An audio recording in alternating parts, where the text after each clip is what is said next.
சின்ன திராவிடம் விஜய் அவர்கள்னு சொல்றாங்க, பெரிய திராவிடம்னா அது திமுகன்னு சொல்லிட்டு இருக்காங்க. இத பத்தி உங்களோட கருத்து? விஜய் உங்களோட ஒப்பிட்டு பேசிருக்காங்க. அவன் குலைச்சிட்டு இருக்காதன்னா மனுஷன் மாதிரியா பேசுவாரு, அறிவு டிப்போ மாதிரி பேசுவார் பாருங்க. மனுஷன் பேசுறத நீங்க ஸ்காலர்ஷிப்பே குடுத்து போறீங்க. சொல்லுங்க பாப்போம். உண்மையா தானே பேசுறீங்க? பேசுங்க. நீ பேசுங்க. என்ன உண்மை? சரி, உண்மை நீங்க பேச. நாலு இன்ஸ்டாகிராம் சொன்னா மட்டும் யாரோ சதி பண்றாங்க, இது திட்டமிட்டு பண்ணது, இது மாதிரி வீடியோ ஏஐல உருவாக்கிட்டாங்க அப்படி இப்படின்னு சொல்றீங்க. அப்புறம் ஐயா அவங்க கேட்ட கேள்விக்கு நம்ம லென்த்தா பதில் சொல்றோம். மாறி போறேன்ற அம்மா அவரு மறந்து போயிட்டாருமா. என்ன பேசுறீங்க? ஆமா, நாங்க மறந்து போச்சோம். இல்ல, அவர் பேரே ஜோசப். சரி ஐயா, நீங்க சினிமாவுக்காக இல்ல, நீங்க எப்பதான் ஐயா திருந்த போறீங்க? நாங்க திருந்தணும் ஒரு மசரும் இல்ல. நீங்க திருந்தவே மாட்டீங்க. அப்போ நீங்க நான் என்ன பேசுறேன், எவன் முன்னாடி எவன் கூட பாரதிய ஜனதா கட்சி. இப்ப என்ன கேட்டா, நீங்க ஆட்சியில இருக்கும் போதே சார், நீங்க ஆட்சியில இருக்கும் போதே உங்க மேல அதிருப்தி சார் இங்க இருக்க. உங்களுக்கு அதிருப்தினா எப்படி ஜெயிச்சோம்?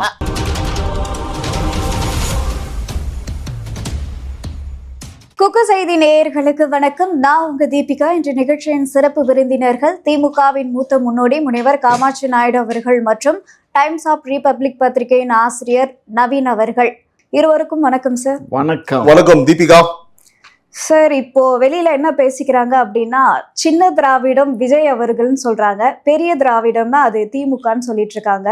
இது ஏன் இப்படி சிங்க் பண்றாங்கன்னு பாத்தீங்கன்னா, விஜய் அவர்களும் ஸ்டாலின் அவர்களுக்கும் ஒரே சாதியை சேர்ந்தவங்க, இந்த இசைவேளாளர் சாதியை சேர்ந்தவங்க. ஸோ அதனால திமுகவோட பினாமி தான் விஜய் அப்படிலாம் பேசிக்கிறாங்க. இதை பத்தி உங்களோட கருத்து என்ன? இதை பத்தி என்னோட கருத்து என்னன்னு கேட்டீங்கன்னா, காலிலேயே விழுந்து விட்டான் ஐயா அப்படின்னு ஒரு படத்தை சொல்லுவாங்க தெரியுமா? 23ஆம் புலிகேசில ஐயோ காலிலே விழுந்துட்டான் ஐயா, வாய் இவன் அடிச்சா நமக்கு தான் கேவலம்னு சொல்லிட்டு அந்த மாதிரி எல்லா சூத்திரமும் பார்த்து எப்படிலாம் அட்டாக் பண்ணலான்னு பார்த்து கடைசியா எப்பவுமே திமுகவின் சிக்னேச்சரான என்னது ஜாதி. என்ன ஜாதிடா, அட நம்ம போயிடா போடுறான் அந்த பிட்டன்னு சொல்லி. ஏங்க ஹலோ, அப்ப இதுவும் திமுக தான் பேசுறாங்கன்னு சொல்றீங்களா? ஏன் இந்த பொழப்பு மானகண்ட பொழப்பு? ஏங்க அதுல அவன் போட்டுட்டு அந்த கமெண்ட்லயே இன்னொன்னு பேரை போட்டிருக்கான். இன்னொன்னு அவன் சொல்லவா, நல்லா யோசிச்சு பாருங்க. தத்தி, சின்ன தத்தி கேள்விப்பட்டிருக்கீங்களா? பயம் யாரு யாரு நீ சொல்லுமா சொல்லாத? ஐயோ நான் சொல்லப்பா, தப்பு கிடையாது, தப்பு கிடையாது. தத்தி சின்ன தத்தின்னு சொல்லி அதனால இதுல கூட என்ன கேட்டீங்க? கேள்வி என்ன கேட்டீங்க? திரும்ப கேளுங்க. அதாவது விஜய் திமுகவோட பினாமி, இன்னொன்னு ஜாதியை வச்சு சொல்றீங்களா? சின்னது சொன்னீங்களா? சின்ன திராவிடம் விஜய், பெரிய திராவிடம் அந்த சின்னது பெருசு, பெரியவர் சின்னவர், இந்த மாதிரி ஊட்டெல்லாம் எங்க இருந்து ஆரம்பிக்கும்னா அவங்களுக்கு தான் பொருந்தும், அவங்களுக்கு தான் ஆரம்பிக்கும். இதெல்லாம் 100% சென்ஸே இல்லாம பேசக்கூடிய விஷயமா. நான் சொன்னதான் 100% உண்மை. ரொம்ப ஷார்ட் அண்ட் ஸ்வீட்டா சொன்னேன் அப்படின்னா, எல்லா வகையிலையுமே பார்த்தாச்சு. எதையாவது டெய்லி கிளப்பிக்கிட்டே இருக்கணும், விஜய் மேலேயும் விஜய் கட்சி மேலேயும். அதனால கடைசியா எதையாவது கிளப்பி விடுவோம். ஒரே ஜாதி, B team, C team, D டீம்னு சொல்லிக்கிறோம். அதெல்லாம் சும்மா பெருசா இது திமுகவோட லிங்க் பண்ணி தானே பேசியிருக்காங்க. வேற ஏதாவது கட்சிகள் லிங்க் பண்ணிருக்காங்க? அதுதான்மா சொல்றேன். இப்போ அதாவது ஒரு விஷயத்த பரப்புறதுன்னு இருக்கு இல்லையா? நெகட்டிவா பரப்புனா என்ன, பாசிட்டிவா பரப்புனா என்ன? விஷயம் என்ன அப்படின்னா பேரை கெடுக்கணும்ன்றதுதான் பாயிண்ட். இந்த மாதிரி பரப்புனா என்ன ஆகும்? அவரோட பேர் கெடும். 10 பேர்ல 10 பேர் நம்ம ஷார்ப்பா யோசிக்கணும் அவசியம் கிடையாது. எதை சொன்னாலுமே ஐயா மாதிரி பாத்தீங்கன்னா ஒரு மாதிரி குறுக்கடா ரொம்ப கேவலமா யோசிக்கிற ஆளு இருப்பாங்க இல்லையா? அந்த மாதிரி ஆட்கள்லாம் ஓ அப்படியா இந்த மாதிரி ஒரு கணக்கா ஒரே ஜாதியா இவனுங்க போச்சு அப்படின்னு நினைக்கிற ஆளு இருப்பாங்க இல்லையா? அதனால இந்த மாதிரி அதை பத்தி 1 லட்சம் பேர் பார்க்கும்போது 10,000 பேர் நெகட்டிவா யோசிக்கிறதுக்கு வாய்ப்பு இருக்குல்ல? கண்டிப்பா. அதாவது ரொம்ப வருத்தக்கூடிய விஷயமும் என்னன்னு கேட்டீங்கன்னா, நம்ம மக்கள் இன்னுமே என்ன சொன்னாலும் என்ன பேசினாலும் என்ன சொன்னாலும் நம்புவாங்க. அவ்வளவு அடி முட்டாளுங்கன்னு சொல்லி இது போன்ற அரசியல் வியாதிகள் இருக்கும் பட்சத்தில் அந்த மக்கள் எல்லாம் எதுவும் சொல்ல முடியாதுமா, பாவம். சரியா? ஏன்னா என்ன வேணா பேசுறாங்களே, கொஞ்சம் நெஞ்சம் கிடையாதுமா, என்ன வேணாலும் பேசுவாங்க. திருமாவளவன் அண்ணன் என்னென்ன பேசிட்டு இருக்காரு உங்களுக்கு தெரியும். ஒரு விஷயத்த பண்ணிட்டு பண்ணவே இல்லைன்றாரு. சரியா? அந்த நெல்கனிகளை பத்தி என்ன பேசுறாங்க உங்களுக்கு தெரியும். அரசியல்வாதிகள் கொஞ்சமா தான் முளைச்சிருக்குன்னு சொல்றாரு. முதல்வர் முளைக்கவே இல்லை, எதிர்கட்சி தலைவர் சதின்றாரு. இதெல்லாம் தான் நான் சொல்றேன். சோ என்ன வேணாலும் பேசலாம், நம்ம என்ன பேசலாம், என்ன கேட்டு போறாங்க முட்டா பசங்க அப்படின்னு அவங்களோட எண்ணம். அது அந்த மாதிரி வந்து பார்த்தா 1% மக்களும் பாவம் இருக்காங்க அவங்க அறியாமையில Technology வளர்ந்துச்சுன்னு தெரியாமலே போய் பண்றாங்க. ஆனா அதெல்லாம் தாண்டி ஒரு 1% மக்கள் வந்து ஓகே இவரு அப்படியா அப்படின்னு கேட்டு போறவங்க பாவம் இருக்காங்கம்மா. எல்லாரும் வந்து பாத்தீங்கன்னா ரொம்ப டீப்பாலாம் இப்போ ஊர் சைட்லாம் பார்த்தா ரொம்ப டீப்பாலாம் போய் வயசானவங்க இருப்பாங்க, ஒரு 40 வயசு இப்போ யூஸ் பண்ணுவாங்க ஆண்ட்ராய்ட் போன்ஸ், ரொம்ப டீப்பாலாம் போய் அவங்க பாக்குறது கிடையாது. நல்லா புரிஞ்சுக்கோங்க. அவங்க இப்போ ஒரு நியூஸை பாக்குறாங்க இன்ஸ்டாலனா அதை சொல்றது மட்டும்தான், போய் அனலைஸ் பண்ணி பார்க்கணும் அப்படின்ற மாதிரிலாம் கிடையாது. ஓகேப்பா, இப்போ இவரே எடுத்துக்கோங்களேன். இவர் என்ன பண்றாரு, காலையில வந்து 10 இன்ஸ்டாலில பாக்குறாரு, அதை பார்த்து வந்து முட்டு கொடுத்துட்டு உட்காந்துருக்காரு. வேற என்ன இவர் பண்றாரு, பெருசா என்ன பண்றாரு, என்ன இன்டெலெக்சுவலா பேசுறாரு, சொல்லுங்க பேசுங்க. இத பத்தி உங்களோட கருத்து? விஜய் உங்களோட ஒப்பிட்டு பேசிருக்காங்க. அவன் குலைச்சிட்டு இருக்காதன்னா மனுஷன் மாதிரியா அறிவு டிப்போ மாதிரி பேசுவார் பாருங்க. இவர் பேசுறத நீங்க ஸ்காலர்ஷிப்பே கொடுத்துட்டு போயிருவீங்க. சொல்லுங்க பாப்போம். உண்மையா தானே பேசுறீங்க. பேசுங்க. நீ பேசுங்க. என்ன உண்மை? சரி, உண்மை நீங்க பேச. இன்ஸ்டாகிராம் சொன்னா மட்டும் யாரோ வந்து சதி பண்றாங்க, இது திட்டமிட்டு பண்ணது, இது மாதிரி வீடியோ வந்து ஏஐல உருவாக்கிட்டாங்க அப்படி இப்படின்னு சொல்றீங்க. அப்புறம் இல்ல, அதெல்லாம் ஒரிஜினல் வீடியோ. அந்த பகுதிக்கே போய் விவசாயி கிட்ட பேசி செய்தி சேனல்கள்ல வெளியே வருது, இத போய் வந்து ஃபேக் அப்படின்றீங்க. அப்புறம் ஒரு அம்மா வந்து கொந்தளிக்குது, மாதிரி என்னோட பயிர் வந்து முழுகிருச்சு தண்ணி இல்ல அப்படின்னு காமிக்கும்போது அந்த அம்மா போய் சொல்றாங்க சொல்லி உதயநிதியே வந்து சொல்றாரு. மழை பெஞ்சு மலையில வயல்ல இருக்க நெற்கதிர்கள் எல்லாம் முழுகி அழுகி போச்சுன்னா அதுக்கு அரசாங்கம் என்ன செய்யும்? ஆகவே சொன்னீங்களே இடம் இல்லைன்னு தான் அதை அறுவடை பண்ணாம விட்டுட்டோம். அதெல்லாம் அறுவடை இடம் இல்ல, கத்திரிக்காய் இல்லைங்கிறதெல்லாம் இல்ல. கொள்முதல் பண்றது ஒரு அளவுக்கு தான் அரசாங்கம் கொள்முதல் பண்ணும். எல்லாத்தையும் அரசாங்கம் கொள்முதல் பண்ணி வச்சுக்க முடியாது சார். நீங்க கண்டென்ட் மாறி போயிட்டீங்க. அந்த மாதிரி வந்து என்ன சொல்ற, இப்போ அதோட பேசணும்னு சொன்னீங்க இல்லையா? விஜயோட வந்து ஒப்பிட்டு உங்களை சொல்லியிருக்காங்க, நீங்க அதுக்கு எதுவுமே சொல்லல. நீ என்ன கேட்ட, அழுகி போச்சு முளைச்சு போச்சு அப்படின்னு தானே நீ ஒன் ஆஃப் த கண்டென்ட் ஐயாது ஐயா. அவங்க கேட்ட கேள்விக்கு நம்ம லென்த்தா பதில் சொல்றோம். மாறி போறேன்ற மறந்து போயிட்டாருமா என்ன பேசுறோம். ஆமா, நாங்க மறந்து போச்சோம். 2 வாட்டி மூஞ்சி கழிட்டு வந்தீங்க, திரும்ப மூஞ்சி கழிட்டு வந்தீங்க போயிட்டு. சும்மா இந்த வேலையெல்லாம் இங்க வச்சுக்காதீங்க. நான் என்ன சொல்றேன்னா, சொல்றீங்க இப்போ விஜய் அவர்களை வந்து பாத்தீங்கன்னா ஜாதி பேரை குறிப்பிட்டு இப்போ அப்போ ஒரு வலைய போடுறீங்க, ஒரு வலைய எப்பவுமே போடுவீங்கல்ல, அதான் வேலையா? ஆமா, அதான் வேலை. அந்த மசூர் எல்லாம் எங்களுக்கு தெரியாது, நாங்க சொல்லல.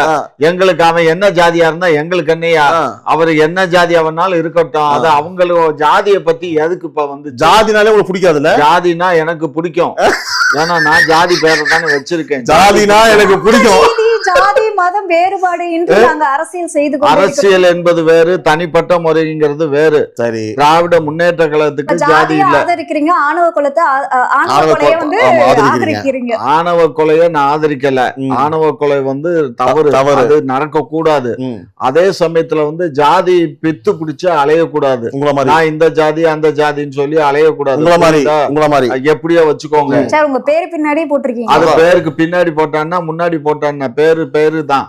சரியா? அதை பத்தி பேசவே முடியாது ஒரு நாள். இப்போ ரெண்டாவது இன்னொரு விஷயம் நீ புரிஞ்சுக்கோ, அவர் இந்த ஜாதி தாங்கிறது இந்த நிமிஷம் வர சத்திய பிரமாணமா எனக்கு தெரியுது. இப்ப தெரிஞ்சா அவரு நான் என்ன நினைச்சிட்டு இருந்தேன், அவங்க அப்பா அம்மா எல்லாம் வந்து இது அப்பா அம்மா இதுல இருந்து ஆந்திரால இருந்து வந்தவங்கிறது எனக்கு தெரியும். அது ஃபுல்லா தெரியும். அவங்க அம்மாவும் அவங்க அம்மா அப்பா அம்மா எல்லாம் உங்க குடும்பமே, அவங்க அண்ணன் தம்பி எல்லாம் ஆந்திரால இருந்து இங்க குடிபெயர்ந்து வந்தவங்க. ஒரு 50 வருஷத்துக்கு 40-50 வருஷத்துக்கு முன்னாடி வந்து இங்க திரைத்துறைக்காக வந்தவங்க. அன்றைக்கு காரணம் என்னன்னா, இங்கதான் சினிமா ஸ்டுடியோக்களும் இங்கதான் சினிமா இதுவும் இருந்தது. அதனால அந்த சினிமாவை நோக்கி வந்தாங்க, பயணிச்சாங்க. அதுக்கப்புறம் மேடை நாடகம் போட்டாங்க, அதுக்கப்புறம் மேடை கச்சேரி பண்ணாங்க, இப்படி எல்லாம் வந்துச்சு. ஆனா அப்ப கூட ஜாதி தெரியாது இந்த நிமிஷம் வரை. ஆனா நீங்க சொன்ன போதுதான் அவங்களும் அப்ப கலைஞர் குடும்பமும் ஒரே ஜாதிங்கிறது தெரியும். நான் சொல்லல, மக்கள் சொல்றாங்க. அப்படியா? அதுல இன்னொரு விஷயம் என்னன்னா, இப்ப நீ சொன்ன உடனே எனக்கு ஞாபகம் வருது, இவர் இருக்காரு விஜயுடைய அப்பா, அவரு ரொம்ப கலைஞரோட ரொம்ப நெருக்கமா இருப்பாரு. இவர் பிள்ளையும் கூட்டிகிட்டு எல்லாம் விஜயும் பலமுறை அங்க போயிருப்பாரு கலைஞரை பாக்குறதுக்கு. அந்த சின்ன இதுல பாத்தீங்கன்னா நிறைய புகைப்படங்கள்லாம் வரும். அப்போ இருந்தே வா. ஆமா, அப்ப இருந்தே கமிஷன் வாங்குவீங்களா அப்ப வீட்டுக்கு அழைச்சு? சரி சார், சரி பேசுங்க. சரியா? அதனால ஒரே ஜாதிங்கிறதுனால அவர் வந்து ஈல்டு ஆவாருங்கிறது எனக்கு தெரியல. ரெண்டாவது அவங்களுடைய பி டீம்னு சொல்றதையும் நான் ஏத்துக்க இயலாது. அவர் வந்து நான் தனிச்சுதான் நிக்க போறேன் அப்படின்னு சொல்லிட்டு இருக்காரு. நேத்து இதுவரை நிர்மல்குமார், அதுதான் சார். நீங்க வந்து எப்படி கடந்த தேர்தல்கள்ல இந்த கமல் அவர்களை இறக்கி விட்டு இந்த வாக்குகள்லாம் சில விஷயங்கள் பண்ணீங்களோ, அதே மாதிரி இந்த தடவை விஜய் அப்படின்னு சொல்றாங்களே. நான் என்ன சொல்றேன், ஓடுதுன்னா பறக்குதும் பானுங்க, பறக்குதுன்னா கிடக்குதும் பானுங்க. இது இந்த உலக இயற்கை. அதனால இதை வந்து உலகத்தோட ஒட்டி வாழுன்னு சொல்லுவாங்க. அதாவது நீங்க உங்க ஆட்சி மாதிரி பண்ண முடியாது. ஆமா, ஒண்ணுமே செய்யாம செஞ்சேன்னு சொல்றது. ஆமா, கரெக்டா? ஆமா, ஆகையினால இப்பெல்லாம் வர வர ஒத்துக்கிறாருப்பா. இதெல்லாம் வந்து நம்பும்படியா இல்ல. அவங்க ஜாதி பார்த்த விஜய் தம்பி ஜாதி பார்க்காது. என்ன காரணம்னா, அவர் திரைத்துறையில இருக்காரு. பல ஜாதியை சேர்ந்தவங்க தான் அந்த திரைப்படத்தில் நடிப்பாங்க. அப்படி இருக்கும்போது அவர் வந்து ஜாதி பார்த்தா திரையில நடிக்க முடியாது. அதனால அவர் ஜாதி பார்த்திருக்க. இதே திமுக தான் மதம் பட்டம் எல்லாம் கட்டினீங்களே, ஜோசப் விஜய் அப்படின்னு சொல்லி. அது ஜாதி பார்க்காதவங்க அப்ப மதம் பட்டம் எப்படி பேரு பார்ப்பாங்க? வந்து ஜோசப் விஜய் தானே, அது திமுக தான் பண்ணுச்சுன்னு ஏன் சொல்றீங்க? அவருடைய பேரே ஜோசப் விஜய். ஆமா, உங்க பொழப்பா தானே, உங்க பொழப்பே தானே. உண்மையான பெயர் சொல்லுங்க. நாங்க என்னங்க சொல்றோம், அவர் விஜய்னா ஜோசப் விஜய் தான் உண்மையான பேர். இல்ல, அத வச்சு அவருடைய பையன் பேரு சூசன், பையன் பேர் என்ன? ஜேசன் விஜய். ஜோசன் சஞ்சயும். கரெக்ட், ஜோசன் சஞ்சய். அதனால அவங்க பேர்களே கிறிஸ்துவ பேர்கள் தான். ரெண்டாவது அவங்க எல்லாம் அவர் எந்த இடத்துலயுமே வந்து பாத்தீங்கன்னா வந்து ஜோசப் விஜய் அவர் குறிப்பிடல ஐயா. நீங்க தான் என்ன பண்ணீங்கன்னா எல்லா இடத்துக்கும் வெளியில சொல்லும் போது ஜோசப் விஜய் தாங்க. அவரு எங்கேயுமே குறிப்பிடலையா? அத அரசியல் வந்து அவர் எங்கேயுமே ஜோசப் விஜய் பேரு, அதாவது நீங்க பேச பேச கூட விஜய் தான் அப்படின்னு தளபதி. இன்னொன்னு இப்ப பேச பேச அவர் என்ன பண்ணாருன்னா, ஏதோ ஞாபகம் இருக்குன்னு நினைக்கிறேன், ஒரு அறிக்கை விடும்போது அவரே என்ன பண்ணாரு, ஜோசப் விஜயனே போட்டு அவரோட லெட்டர் பேட்ல. அதுக்கப்புறம் நீ என்ன சொல்றது, அவங்க நினைச்சாங்க அப்படின்னா இந்த மாதிரி சொல்லும் போது நான் என்னோட பேரை வந்து முழுமையா தெரிவிக்க மாட்டேன், நான் கிறிஸ்துவரும் வெளியில காமிக்க மாட்டேன்னு நினைச்சாங்க. ஆனா ஒரு தைரியமா வந்து ஜோசப் விஜய் போட்டே ஒரு அறிக்கை இல்லங்க. நிறைய இடத்துல ஜோசப் விஜய்ங்கிறது அவரு சொல்லியிருக்காங்க, அறிக்கைன்னு இல்ல, அவரு பேரே ஜோசப். சரி ஐயா, நீங்க சினிமாவுக்காக நீங்க எப்பதான் ஐயா திருந்த போறீங்க? நாங்க திருந்தணும் ஒரு மசரும் இல்ல. நீங்க திருந்தவே மாட்டீங்க. நீங்க திருந்தினா போதும். சரி, ஓகே. நீங்க தான் ஆடு மாடு மாதிரி தெரியுறீங்களா? இங்க ஆணும் பொண்ணுக்கும் இது வித்தியாசம் இல்லாம தெரியுறீங்க. சரி சரி. அதனால உங்களோட எல்லாம் எங்களால எல்லாம் இப்ப ஈடு கொடுக்க முடியாது. அப்ப அவ்வளவுதான் கட்சி கழிச்சு போயிருவீங்களா? கட்சி என்ன மஸ்துக்கு நாங்க கட்சியை கழிக்கணும் ஐயா. நாங்க 49 ஈடு கொடுக்க முடியாதா? ஈடு கொடுக்கணும்னா அப்ப என்ன பண்ணுவீங்க? எல்லாம் கட்சி கழிச்சு போயிருவீங்களா? 49 ஆரம்பிச்ச கட்சி நாங்க. அப்படி இந்த மாதிரி பேசக்கூடாதுல்ல.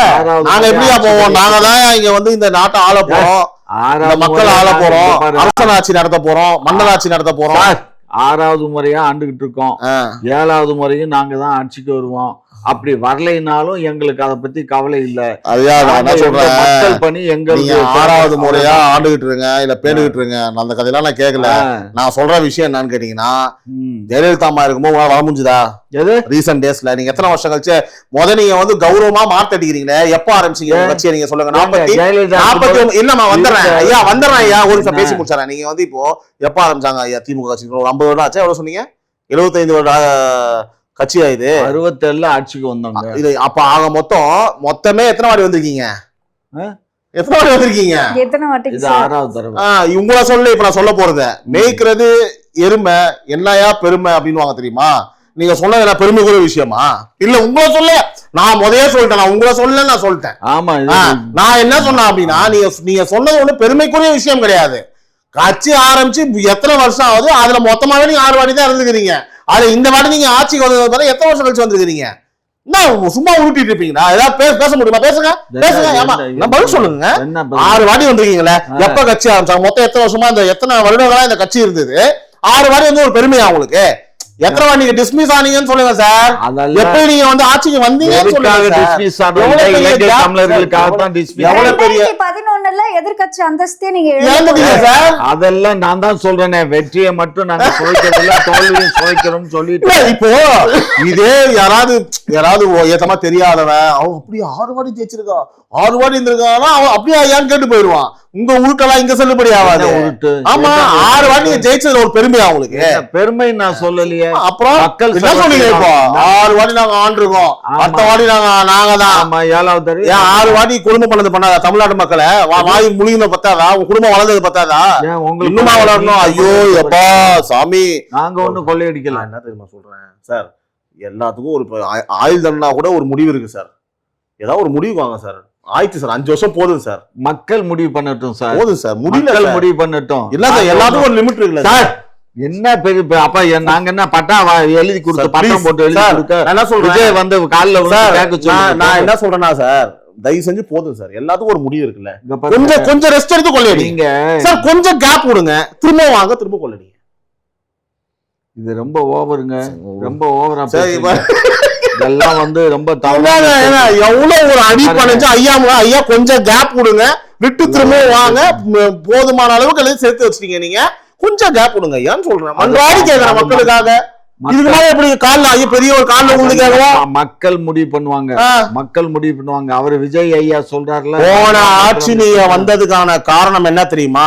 இவர் தான் கணக்கு சொல்லுங்க, நீங்க சொல்லுங்களேன். சரி நீங்க சொல்லுங்க. நாங்க என்ன எங்க நீங்க என்ன உருட்டுறீங்கன்னு நான் கேட்கறது ரொம்ப இன்ட்ரெஸ்டிங்கா இருக்கு. எங்க கூட்டணி பலம் தான், வேற என்ன உங்களுக்கு தெரியும் ஆளுமை, உங்களுக்கு தெரியும் சார் என்ன காரணம்னு சார், உங்களுக்கு தெரியும் என்ன காரணம்.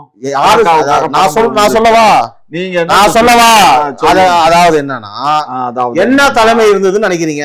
நீங்க ஜெயிச்சீங்க இல்லையா, எந்த தலைமை இருந்தது? என்ன தலைமை யார் சார் இருந்தா? ஒருத்தர் இல்ல. அந்த வடிவேல் சொல்லுவான் இல்லையா, அன்ன போஸ்ட் மாதிரி மோனோ போலியா நீங்க இருந்தீங்க, வந்துட்டீங்க. சரி, இப்ப யார் இருக்கா?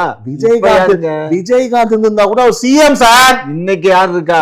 போங்க சார், வேலையை பாருங்க சார். இன்னைக்கு என்ன மாறிடுச்சு? அண்ணன் போஸ்ட்ல வந்துட்டு நம்ம பேசிட்டு இன்னைக்கு என்னங்க உண்மை சொல்லணும்னா அதான். நான் இப்ப நான் அதிமுக சப்போர்ட் பண்ற மாதிரி இருந்தாலும் வேற யாரும் சப்போர்ட் பண்ண மாதிரி சொல்லுவேன். அது நடந்தது, இது நடந்தது. அவங்க கட்சிக்குள்ளேயே உள்கட்சி பூசல் வந்து எக்கச்சக்கமா இருந்தது. சரியான தலைமை இல்ல, மக்கள் அதிருப்தி. அதாவது இவங்க நம்பி நம்ம எப்படா போடுறது, இவங்க என்ன பண்ணுவாங்க அப்படின்ற ஒரே காரணத்துக்காக திமுக ஆட்சிக்கு வந்தது. அதுக்கு முன்னாடி 10 வருஷம் ஒன்னும் அங்க ஒரு ஸ்டெப் எடுத்து முடியல, ஓட விட்டாங்க. எத்தனை சீட்டு நாங்க எதிர்கட்சியா இருக்கும்போது எத்தனை தொகுதி ஜெயிச்சு வச்சிருந்தோம் சார்? என்ன 10 வருஷமா சார் கப்சுப்பு சார். இப்ப ஆட்சிக்கு வந்தது பெரிய ஓட்டு வித்தியாசங்கள்லாம் இல்ல, ஓட்டு எவ்வளவு சார்? ஓட்டுங்க, ஒரு ஓட்டு வித்தியாசம்னாலும் வித்தியாசம் அதை சொல்லுங்க சார். நீங்க வந்து அவங்கள மொத்தமா பின்னுக்கு தள்ளி ஜெயிச்சிருந்தா பரவாயில்ல, கொஞ்சம் தான். இதுல வந்து என்ன ஜெயிச்சோம்? 2001 இப்ப நாங்க வந்தோம். அதாவது 96 சாரி 2016 எலெக்ஷன் நடந்துச்சு. 2016 எலெக்ஷன்ல எவ்வளவு வித்தியாசங்கிற? அப்பயும் 2% தான் வித்தியாசம். அதோட மட்டும் இல்லாம நாங்க தொகுதியை 86 தொகுதி நாங்க ஜெயிச்சிருந்தோம். புரியுதா? எங்க கூட்டணி எல்லாம் சேர்க்கும் போது 100 சொச்சம் வந்துச்சு. ஆனா அன்றைக்கு வந்து நாங்க கொஞ்சம் எம்எல்ஏவை விலை கொடுத்து வாங்கியிருந்தா ஆட்சி அமைச்சிருப்போம். அதனால 2021 பண்ணிட்டீங்க, 2021 பண்ணிருக்கோம். நீதான் வந்து பாத்து. நான் சொல்லவா, இப்போ வந்து பிஜேபியும் உங்க நல்ல காலம் சார் எம்பி எலெக்ஷன்ல. உண்மையா இல்லையா? பேசுவோம். என்ன உண்மை? இப்போ எடுத்துக்கோமா, நீங்க பழைய கதைக்கு போறீங்க. நீங்க ஆட்சியில இருந்தீங்கல்ல, இப்போ எம்பி எலெக்ஷன் வந்துதா? அப்ப பிஜேபி மட்டும் அதிமுக கூட்டணி வச்சிருந்தா நீங்க 40 சீட் வச்சிருப்பீங்களா? ஏங்க இப்படி இருந்தா அப்படி இருக்கும், அப்படி இருந்தா பாரு, உங்களை வந்து இங்க டான்ஸ் ஆட சொல்லல, அப்படி ஆரம்பம் மாதிரி டக்கின் பண்ணு வித்தியாசமா. எங்களுக்கு என்னங்க இப்போ நான் என்ன பேசுறேன், எவன் முன்னாடி எவன் கூட பாரதிய ஜனதா கட்சி. இப்ப என்ன கேட்டா, நீங்க ஆட்சியில இருக்கும் போதே சார், நீங்க ஆட்சியில இருக்கும் போதே உங்க மேல அதிருப்தி சார். இங்க இருக்க உங்களுக்கு அதிருப்தினா எப்படி ஜெயிச்சோம்? அதுதான் சார் 40 தொகுதியும் ஜெயிச்சு பாண்டிச்சேரி உட்பட நாங்க ஜெயிச்சோம். அதுதான் சார் எங்களுக்கும் கொஸ்டின் மார்க். அந்த பொண்ணு சொன்ன மாதிரி அதை எப்படி ஜெயிச்சீங்க? அந்த பொண்ணு அதுக்கு ஆசை போல இருக்கு, உள்ள போயிட்டு வரணும்னு. நான் வந்து நியாயத்தை பேசுறேன்னு அங்க போய் சொல்லு சார். உங்களுக்கு எதிரா பேசினா ஜெயில போடுவீங்கன்னு மிரட்டுறீங்களா? நான் மிரட்டுன்னா நீ பேசுறது பூரா நீ ஒரு ஆங்கர் இப்படியா பேசுறது? கேள்வி கேட்டதோட நிப்பாட்டிக்கணும். அடுத்து நீ நான் இப்ப பதில் சொல்லவா? பிஜேபி அதிமுக கூட்டணி வந்திருந்தா உங்க எம்பி எலெக்ஷனே கேவலப்பட்டு போயிருக்குமா இல்லையா? இங்க பாருங்க, 15 இடத்துக்கு மேல ஜெயிச்சிருப்பாங்க சார். அதை எதுக்கு நீங்க இங்க பாருங்க, ஒரு விஷயம் புரிஞ்சுக்கோங்க. பிஜேபி நாசமா போயிடுச்சு. இப்ப இவனும் நாசமா போயிட்டான். 2 பேரும் நாசமா.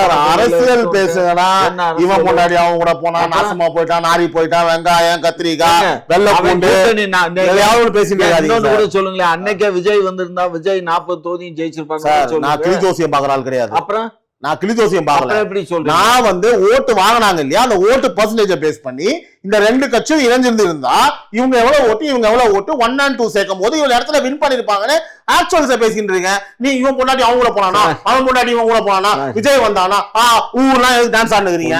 பொறுங்க, என்ன பேச விடுங்க. பேசுங்க. அதிமுக கூட பிஜேபி போயிருந்தா இந்த ஓட்டு சதவீதம் கூட வந்திருக்காது. இப்ப அதிமுகவுக்கு இருக்க ஓட்டு சதவீதம் வந்திருக்காது. காரணம் என்னன்னா பிஜேபி மேல மக்களுக்கு, தமிழக மக்களுக்கு ஒரு கடுமையான ஒரு அப்புறம் எப்படி ஓட்டு பேங்க் இன்க்ரீஸ் ஆச்சு? பிஜேபிக்கு மட்டும் தனி அது பிஜேபிக்கு மட்டும் தனியா வந்ததுக்கு காரணம் என்னன்னா இந்த நம்ம எடுபட்ட அண்ணாமலைன்னு ஒருத்தர் இருக்காரு பாத்தீங்களா? அந்த அண்ணாமலை நொண்ணாமலைனால வந்த நான் என்ன சொல்றேன்னா, இப்ப நான் உங்ககிட்ட நான் கடுமையா உங்களை வந்து பாத்தீங்கன்னா கண்டிக்கிறேன் அப்படின்னு சொல்ல மாட்டேன். ஏன்னா இதே மாதிரி 4 வார்த்தை நான் பேசுவேன். பேசுங்க. ரைட்டு. ஏன்னா இப்ப உங்களுக்கு தெரியல, இப்ப நீங்க பேசுறீங்க, நீங்க ஓவரா பேசுறீங்க, ஐயா விடுங்க ஐயா, கொள்ளடிச்சது போதும், ஒரு 5 வருஷம் கொடுத்துட்டு போங்க ஐயான்னு சொல்லும் போதுதான் நீங்க ஒழுங்கா பேசுன்றீங்க. அப்புறம் ஒரு தலைவரை போயிட்டு வந்து பாத்தீங்கன்னா அவரு தின்ன தலைவரா? யாருங்க தலைவரு? யார் தலைவரு? ஏற்கனவே கொள்ளையடிச்சு இன்னைக்கு நான் என்ன சொல்றேன், 40 லட்சம் ரூபாய் கொடுத்து நான் என்ன சொல்றேன், திரு அண்ணாமலைஜி இருந்த போது சரியா, டெய்லி வந்து நீங்க 2 வேளை கக்கூஸ் போனீங்கன்னா 5 வேளை கக்கூஸ் போயிருந்தீங்க. திமுக வயிற்ற கழுவினே இருந்தது. எனி டைம் பாத்ரூம் பக்கத்துல உட்கார்ந்தீங்க. நியூஸ் அப்ப ஆன் பண்ணி வச்சுட்டு ஐயோ என்ன பேசுவாரோ ஏது பேசுவாரோ, ஐயோ போச்சு. நான் என்ன சொல்றேன், அதான் சொல்றேன், நீங்க தான் கழுவி நான் சொல்றேன் உங்களுக்கு எல்லாம், நான் சொல்றேன், நான் பதில் சொல்றேன். உங்களுக்கு எல்லாம் ஓட்டு போட்டதுக்கு நீங்க பின்னாடியும் கழுவ சொல்லுவீங்க. அப்ப போயிட்டு இருந்தா மக்களே கேட்டீங்களா, இவங்க ஓட்டையும் போட்டு இவங்க வந்து பாத்தீங்கன்னா கழுவி விடுமா நம்ம, இதுதான் நம்ம நிலைமை. அப்புறம் என்ன பண்ணோம்? நீங்க சொன்னீங்க போயிட்டு இருக்கீங்கன்னு கேட்கட்டுமா? எல்லாத்தையும் பண்ண தெரியுது இல்ல, இப்படி விட்டு இப்படி கழுவு தெரியாதா? அதெல்லாம் தெரியும்.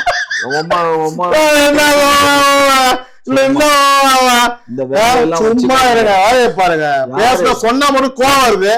அண்ணாமலை வந்துட்டாரு, எல்லாத்தையும் விட்டுட்டு இங்க பாருங்க. உங்களுக்கு அண்ணாமலை வந்து கடவுள். ஐயோ நான் இங்க பாருங்க சார், என்னோட அதாவது நீங்க என்னோட வாய் வந்து பாருங்க, என் வாய் என்று சார், என் வாய் சார் இருங்க சார், என் வாய் என்று உங்க வாய் உங்களுது சார், என் வாயா நீங்க பேசாதீங்க. அப்புறம் நான் எங்கேயாவது அண்ணாமலையை கடவுள் நான் சொன்னா? அப்புறம் அண்ணாமலை இருந்த போது, அண்ணாமலை இருந்த போது திமுக காரங்களாம் அரண்டு போயிருந்தீங்க. அரண்டு போயிருந்தோம். ஆமா, நீங்க ஒத்துறீங்களா இல்லையாமா? டெய்லி வந்து பாத்தீங்கன்னா திமுக லீலைகளை வெளியே விட்டு ஒரு அக்ரிமெண்ட் ஒரு சைன் போட்டு, எவ்வளவு சைன் போட்டு முடிச்ச உடனே பேட்டி வரும், இவ்வளவு கோடி இதுல வந்து சைன் போட்டிருக்காங்க, சைன் போட போறாங்க, இவ்வளவு கோடி இவ்வளவு ஸ்டார்ட் பண்றாங்க. நடந்ததா இல்லையா? இது வரைக்கும் நடந்திருக்கு அரசியல் வரலாறுல. டேட்டாவோட நொட்டினாரு அந்த அண்ணா. இது எதுவும் பண்ண முடியல அவரு. இன்னும் என்ன பேசுறது கூட யூனிவர்சிட்டி சமாச்சாரத்துல இத்தனை மணின்னு சொல்லி எனக்கு வந்து டேட்டா வந்துச்சு இதுல இருந்து அப்படின்னு எல்லாம் அறிக்கை விட்டாரு. உடனே நீதிமன்றம் கொண்டு வந்து சப்மிட் பண்றான்னு சொன்ன உடனே கொடுக்கலன்னு உடனே பிடிச்ச கோர்ட்டை வந்து இந்த மாதிரி எல்லாம் பேசிட்டு இருந்தேன்னா கண்டெம்ட் ஆஃப் கோர்ட் வந்துரும் சொல்லி கோர்ட்டை கண்டிச்சிச்சு. சும்மா என்ன விளையாட்டு. ஒரு நிமிஷம் இருங்க, நான் சொல்லட்டுமா? நீதித்துறையை வந்து நாங்க வந்து மதிக்கிறோம், நாங்க சொல்லல, கோர்ட்டுக்கு போயிடாதீங்க. அவங்க என்ன சொன்னாங்கன்னா, இவர் அபிஷியலா விஷயங்களை வந்து கேதர் பண்ணி வெளியே விடும் போது அது சட்டத்துக்கு புறம்பா இருக்குது, எதுவா இருந்தாலும் ப்ராப்பர் வேலை பண்ணுங்க, எதுவுமே நீங்களே முரண்பாடா சொல்லாதீங்க அப்படின்னு ஒரு அறிவுரை சொன்னாலே தவிர்த்து அது பொய்யின் இருக்கான்னா உண்மையை கொண்டு போய் சப்மிட் பண்ணி இருக்கணும். என்ன சொல்றாரு, என்ன சொல்றாரு தெரியுமா? இப்ப நீங்களும் ஒரு பொண்ணுக்கு உங்கள வயசாயிடுச்சு, உங்க திமுக காரங்களும் ஒரு மாதிரிதான் நீங்க ஸ்டாப் பண்ணிட்டேன். இப்ப திமுக காரங்க வந்து பாத்தீங்கன்னா ஒரு லீலை பண்ணிட்டாங்க சார், ஒரு வீடியோ கிடைச்சிருச்சு, ஓகே, ஆதாரம் கிடைச்சிருச்சு, அந்த ஆதாரத்தை வந்து வெளியில போறேன்னு சொல்றான்னு வச்சுக்கோங்களேன். தப்பு பண்ணதான் வந்து பாத்தீங்கன்னா ஒரு மாதிரி கதிகலகம் பயம். நீங்க ஏன் சார் பதறீங்க, அலறீங்க? நீங்க ஏன் சார் இவ்வளவு பதறீங்க? நாங்க ஒண்ணும் பதறல. எவ்வளவு கோவம் பாருங்க சார் உங்களுக்கு. நீதான் அங்கிட்டு டான்ஸ் ஆடி இல்ல.